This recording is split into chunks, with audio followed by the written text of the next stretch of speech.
Hello, my name is Gabby Griffiths, and welcome to the North Andover Journal. It is a pleasure to join you on another hot summer day. Now let's get started with today's show.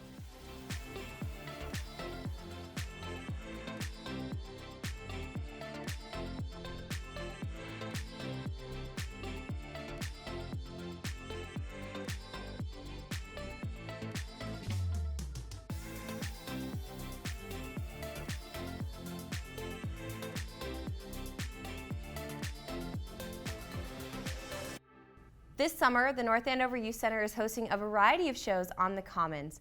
Musicians, jugglers, magicians, flying dogs, and more have graced the stage to provide free live entertainment for kids and families. Let's have a look. We have shows on the Common every Tuesday and Thursday at 10 a.m. We have a lot of great performers that come from all over New England, and they perform for children.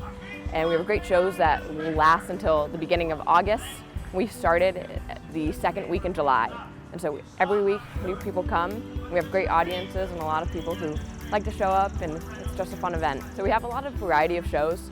We had Matt Heaton and Outside Toys, who was a musical performer. We had Bryson Lang, who did a lot of juggling and fun magic tricks. We have BJ Hickman, who also does magic tricks. In the next couple weeks, we're gonna have a flying dog act come out, which I'm very excited about and I can't wait to see.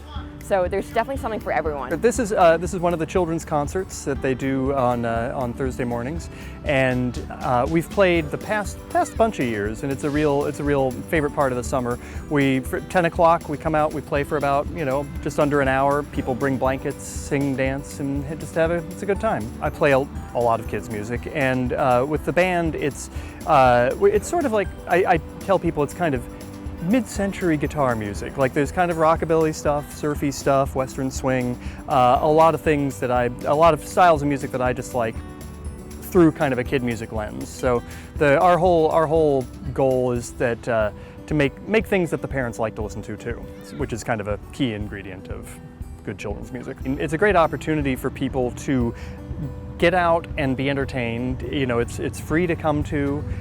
You're spending time outside, and for me, like, I'm biased of course, but I think hearing live music is a really great and important thing. Like if you're a kid and you just listen to recordings, it's kind of disconnected, especially a couple years after. Kids who are sort of coming up through the lockdown years, they may not have heard a lot of live music. The library sing-alongs and things like that were not happening. So I think it's just great to get kids in front of actual musicians. So we have a new performer every Tuesday and Thursday at 10 a.m. on the Common in North Andover. And so we're going to be lasting until the first week in August. And so if anyone is interested, they can find more information on the North Andover Youth Center website, their social media pages, where we constantly will post about what's happening in upcoming events. I think North Andover is a very close-knit and unique town where everyone knows each other, and it's very welcoming, and it's a great bonding activity. To have an event like this and have kids go through the youth center as people who are in preschool and then all the way to high school and even college. It's a great community activity and a great way for people to get involved and see all the great things that our town has to offer. And we have so many activities and different events where people can get involved and really see how great this town is. New performances are put on every Tuesday and Thursday at 10 a.m. until the first week of August. For more information, you can visit the Youth Center's website or any of their social media pages. Town Manager Melissa Rodriguez is back with more announcements for the community residents, including more information about the upcoming National Night Out and the opening of the town's brand new senior center. Here she is with her update. Hi, I'm Melissa Rodriguez, the town manager here in North Andover, and happy to bring you some updates on different things that are happening around town. We're very happy to announce that our new senior center, located on Sutton Street, right behind China Blossom, is now open. We're doing a soft opening. There'll be a big grand opening at the end of the summer, beginning of the fall, but there's so many wonderful things there for our seniors, including a game room, amazing activities, outdoor space, and I can't wait to see all of our seniors experiencing and enjoying it. It's going to be really transformative for our community. We are very excited to announce our new recycling program. It begins on August 1st. Starting July 25th, all residents will be receiving one free 96-gallon recycle bin. It is green and it will be arriving at your house. You don't need to do anything. It will show up. You should have gotten a yellow postcard at home. If you did not receive it, you can go right on our website and view that yellow postcard, as well as the frequently asked questions that we've compiled. Nothing is going to change about how you recycle, you can still use it as a single stream bin. However, recycling will be picked up every 2 weeks by an automated truck, which is safer for our employees and the trash employees, as well as safer for the environment. So we only have one truck on the streets instead of two. We're very much looking forward to this change, and we appreciate everyone's patience as we move through it. Right now, our electrical bills are actually at a lower rate than National Grid, so this is a good time to opt into the town's aggregation program if you're not already part of that program. If you look at your bill and your energy provider is National Grid, that means you have not opted in, and I'd encourage you to do so. You can save money over the summer months by being with the town. You can do that by calling my office or going right on our website. There's a link right at the top that will allow you to move through that. Tuesday is National Night Out, and we encourage all residents to join us and the police department. We'll have free fun located right at the middle school. We're looking forward to seeing everybody there. Finally, I hope you'll join us for our summer concerts and our children's shows put on by the Youth Center. We've been averaging 250 to 300 kids at the children's shows, and we look forward to continuing to have a lot of fun this summer. Thank you. For more information on any of these opportunities and changes, you can head over to northandoverma.gov to learn more.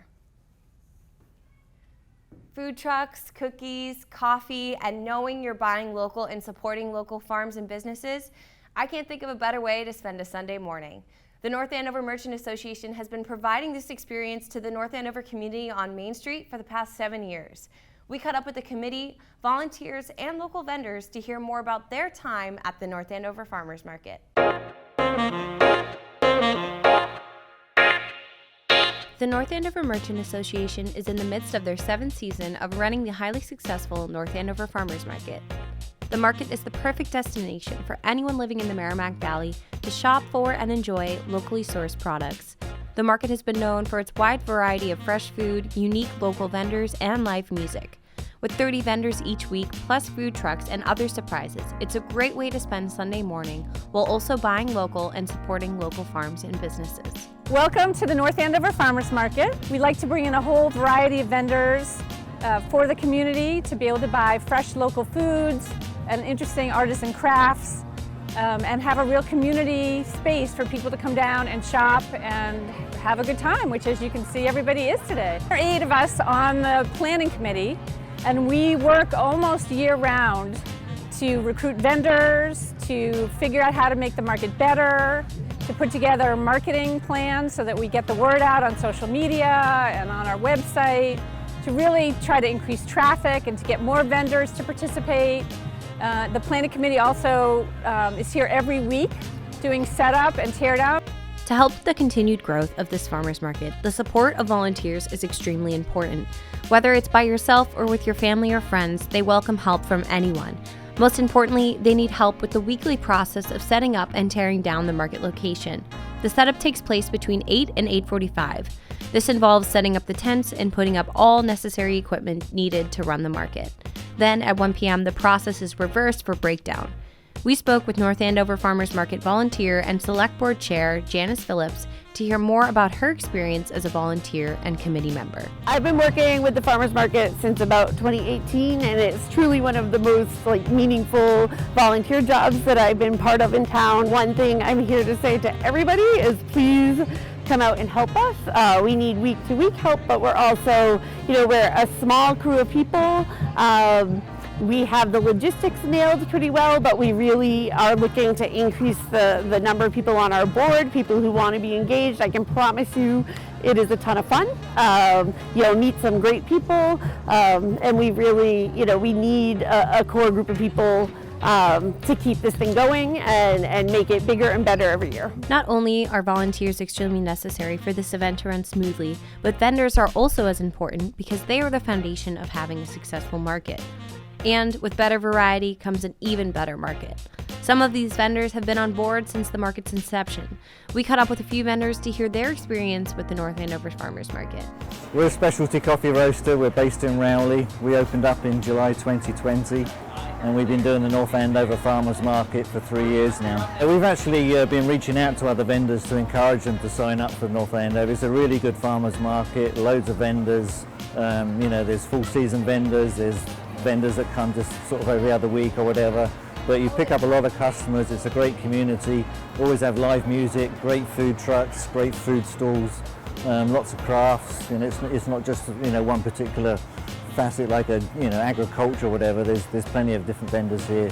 They shut the street off. They do a really good job. They provide the tents. You literally just turn up, set up, and pack up and leave, and the volunteers, set up and take down the tents for you. It's really, really easy. We decided we wanted to open a cafe, so we sell bread, we make sandwiches. You can choose the bread that you want your sandwich on, soup, salads.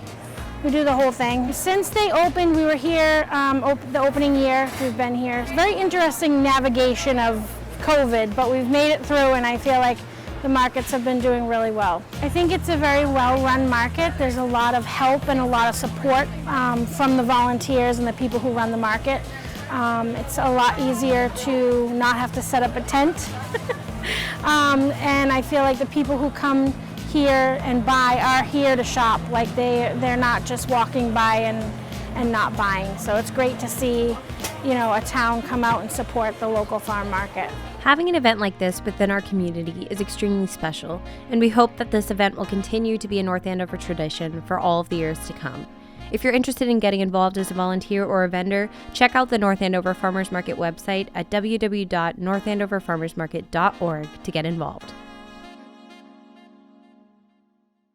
A group of passionate North Andover Middle School students and their teacher recently made history by bringing a resolution to town meeting to recognize the importance of a long-neglected Andover resident who represented the town at the Constitutional Convention over 200 years ago.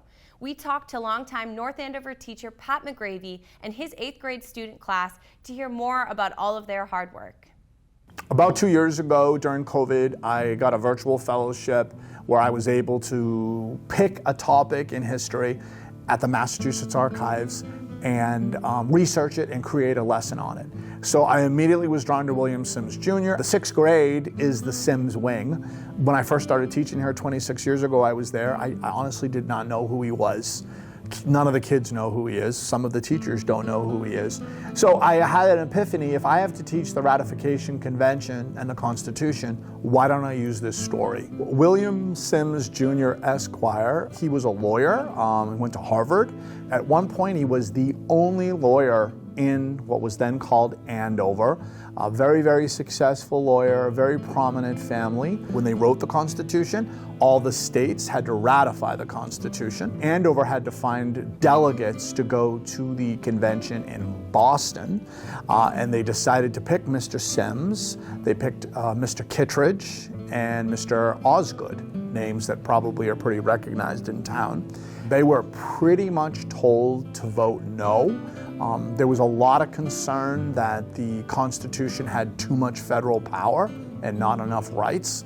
So he comes to the convention in Boston. He is on record, and we have his speeches, of coming out against ratification. And there are some compromises. The Massachusetts Compromise, Mr. Hancock and Mr. Samuel Adams, who prevailed there. And basically what we said was, we're going to add a Bill of Rights, so rights will be expressed in the federal Constitution, and all of a sudden people perk up. So in the heat of the moment, he changes his mind. He is going to vote yes to ratify based on the compromise. It's a very, very close vote, and Kittredge and Osgood still do as they're told. He then comes back to his home, and the people in town are not happy that he went against what they said. It's reported that he loses his clients. He has nothing to do here. He's shunned socially. He has no more career. So he leaves. He never comes back to Andover again. He never comes back. He never sees his family. He just leaves. So he's somewhat shunned. At the end of the activities, when we told his story, we had a little bit of a dialogue with the kids in all 5 of my classes. And I was like, well, what do you think of this?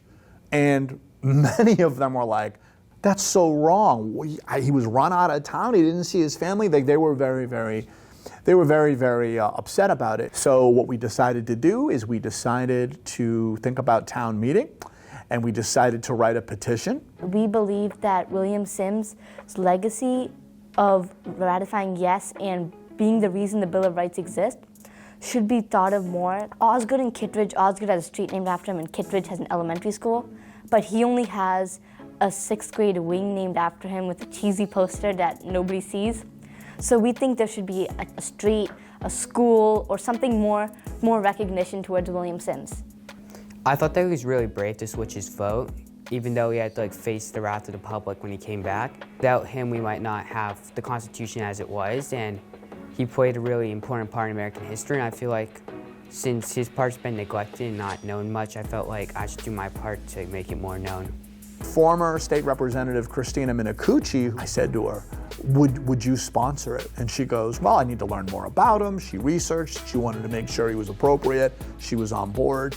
The kids all learned about how to file it. The signatures had to be certified. And then boom, next thing you know, it is a proposed article.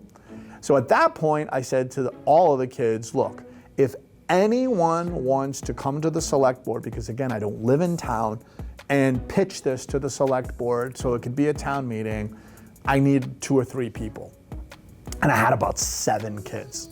And the next thing you know, I have 7 kids after school, they're working, we're writing a slideshow together. The Monday after April vacation, we're at the select board, all the select board members are there.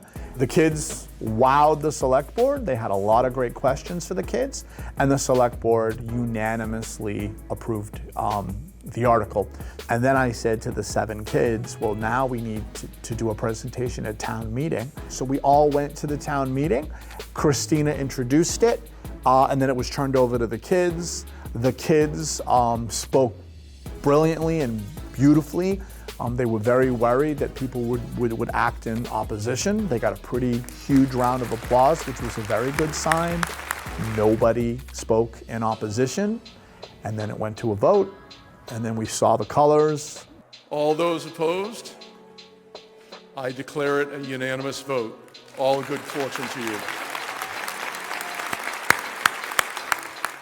We were a lot more prepared this time than at the select board meeting because we read it a bunch of times in Mr. McGravy's class.